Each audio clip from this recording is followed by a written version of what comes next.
Hi there, I'm the _twig and I like analysing game rules. Although this particular video will be a bit different.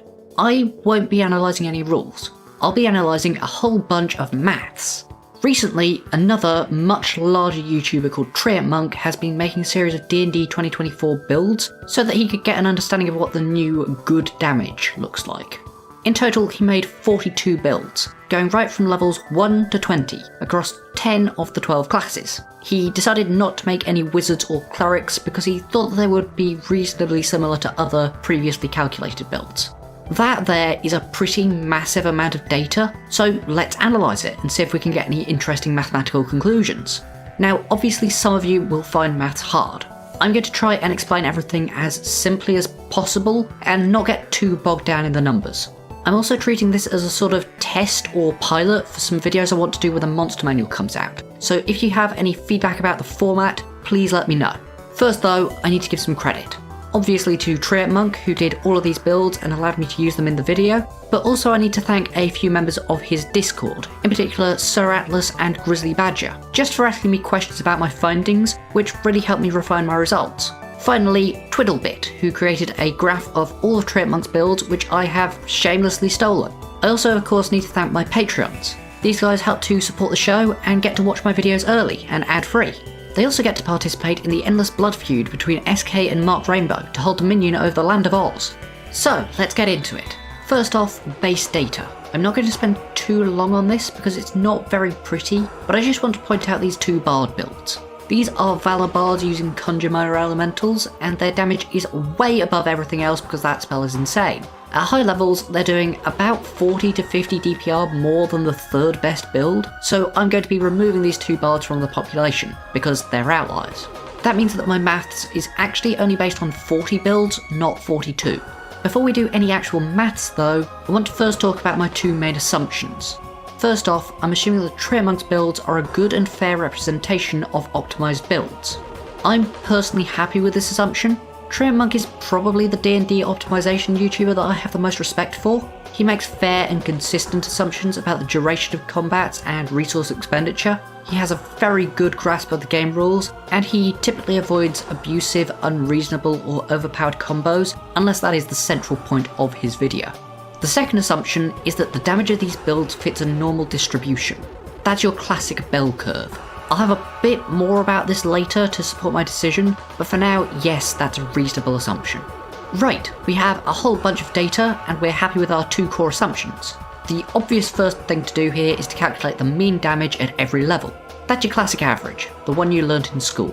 This gives us a load of numbers that we can put on a graph. Fantastic! We can now say that anything above this line is doing above average damage, and anything below this line is doing below average damage.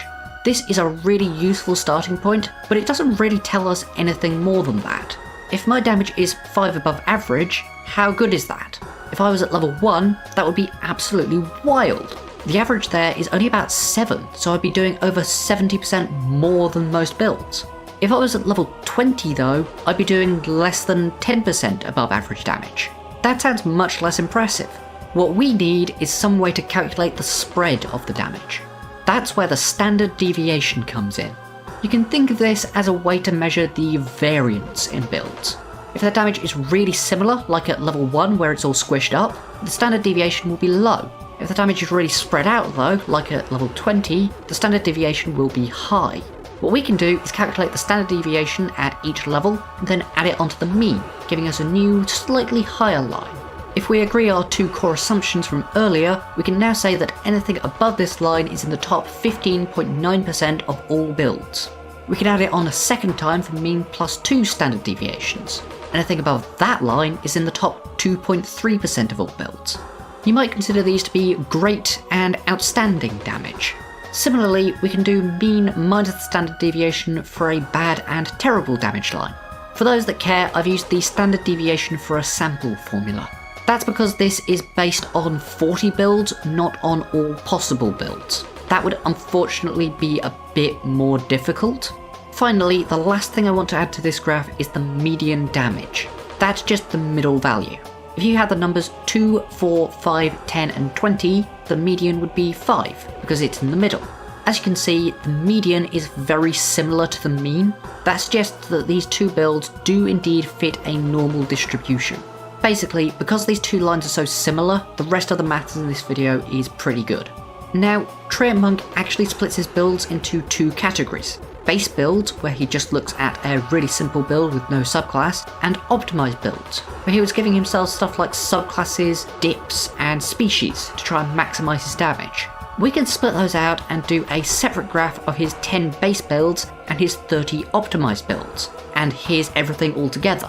For the rest of this video, I'll be using the original values with all 40 builds. Although if you want to look at the data for just the optimized builds or just the base builds, they and everything else in this video will be down in the description. So, let's talk about baselines. A baseline is something that you can compare your damage to help you decide if it's good or bad. Many of you will have seen people compare their character's damage to a warlock using Eldritch Blast and Hex, or a crossbow expert sharpshooter fighter, and then say, I do more damage, therefore my damage is good. That's a baseline. Well, right here we have a load of mathematically derived formulas for damage. You would think, right, that this would make an absolutely fantastic baseline to compare to. In my opinion, no. Absolutely not. In fact, I think that this makes for a terrible baseline. First off, it has a few weird aberrations. For example, at level 7, the outstanding line actually falls. This is simply because at this level, Treantmonk's builds are close together. When I add the standard deviation, I'm adding a smaller amount. I hope that you'll agree that in general, you probably wouldn't expect a character to start doing less damage when they reached 7th level. The second issue is that these calculations fail at least 2 of my key criteria. I have 4 criteria for what makes a good baseline. The first one is reasonability. Is it mathematically reasonable to claim that it is a good comparison for damage? i.e., are the numbers good? Second up, simplicity. Is it easy to calculate? Third, understandability. Is it easy to explain in a single sentence?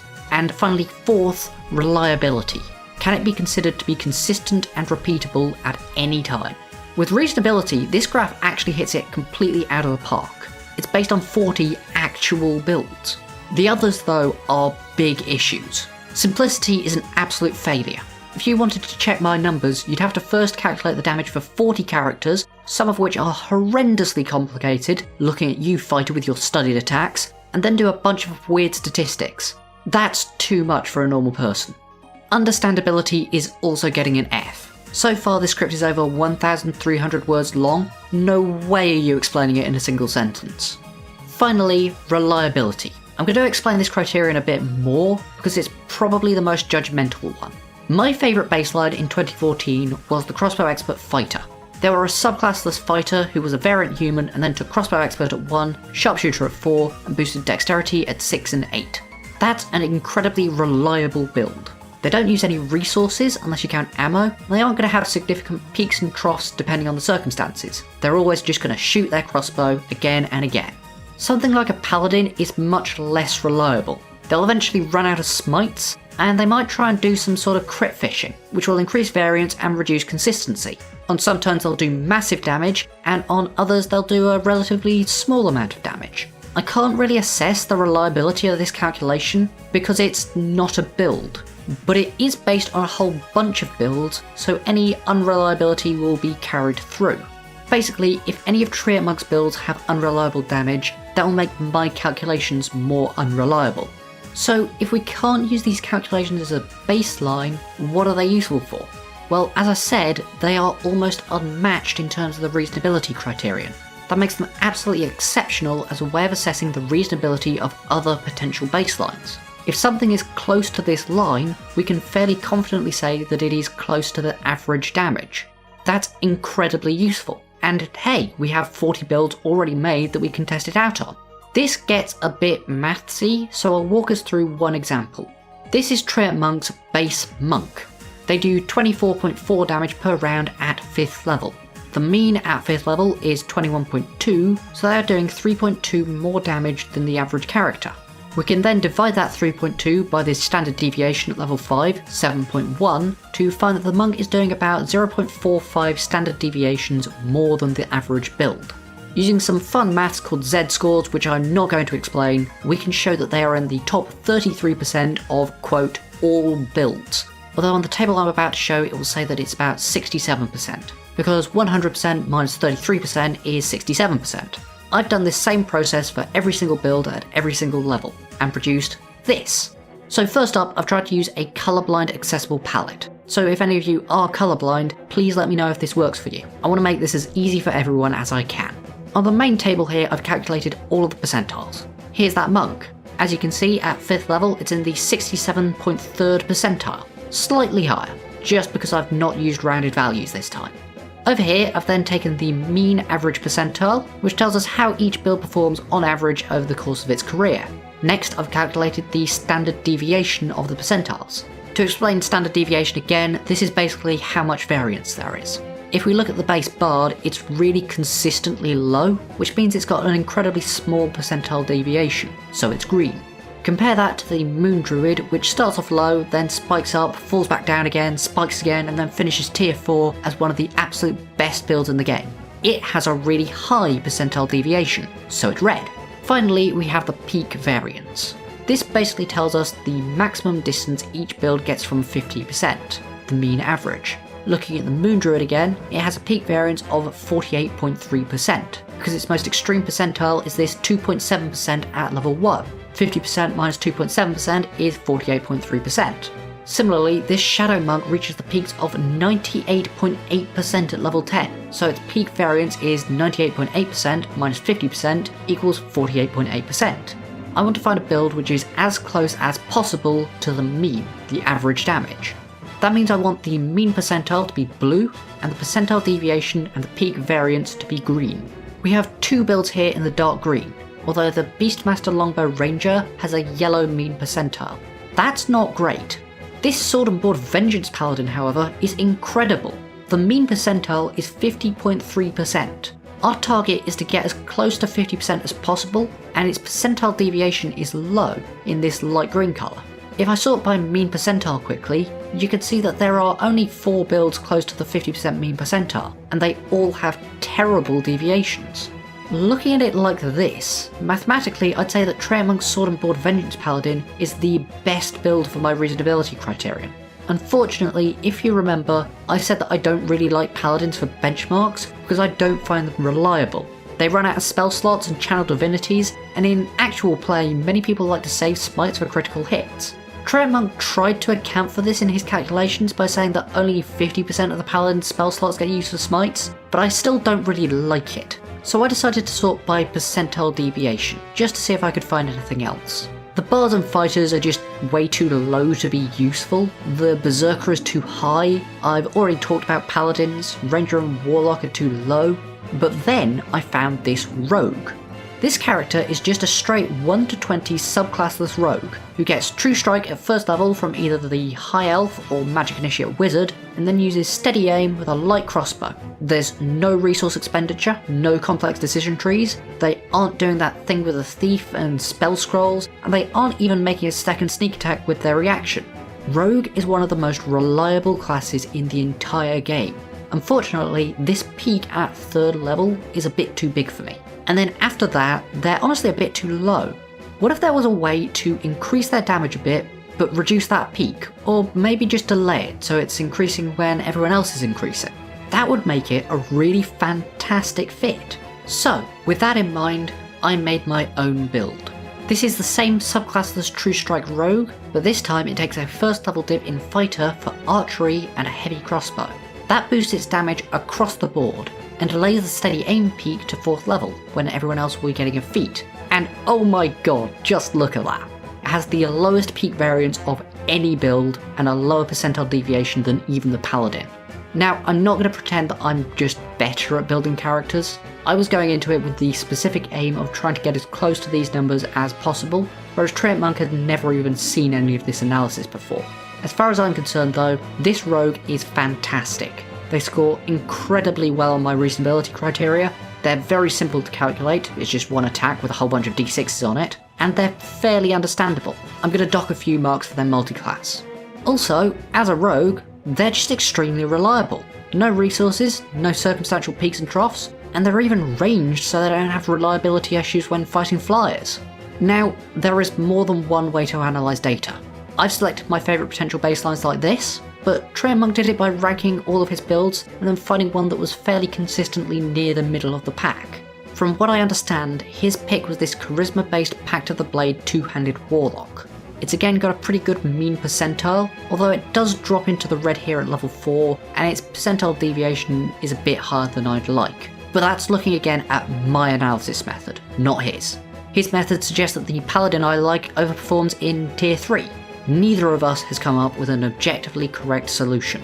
This is statistics. Correct answers don't exist. I think that his choice of the Pact of the Blade Warlock is a good one. Just to give you all one last graph, here's the Rogue, Paladin and Warlock, all compared to the mean damage. So, will I be using the True Strike Rogue or the Sword and Board Paladin or even the Pact of the Blade Warlock as my new baseline? I don't know. I don't want to commit to a baseline until I've seen the monster manual. They might do something that really surprises us, and if they make certain specific changes, it could throw off all of these calculations and make them completely unusable. For example, Treantmonk uses an assumption that a character who starts with +3 in their primary stat, then increases it at 4 and 8, will always have a 60% chance to hit. If WotC decide to increase everything's AC, that assumption no longer holds, so none of these builds will be valid. For now, these 3 builds are right at the top of my radar, but we'll have to wait and see. I'm planning on doing a load more analysis, kind of like this, when the monster manual comes out. So subscribe if you want to see that. If you enjoyed all of the maths in this and want to see some more, check out this video where I did an analysis of all of the monsters in Bigby's, Planescape and the Book of Many Things. It's a very long video, but there's a statistical analysis section near the end which you can skip to if you want to. Tell me in the comments if you'd like this style or if you think I should make any changes. Bye!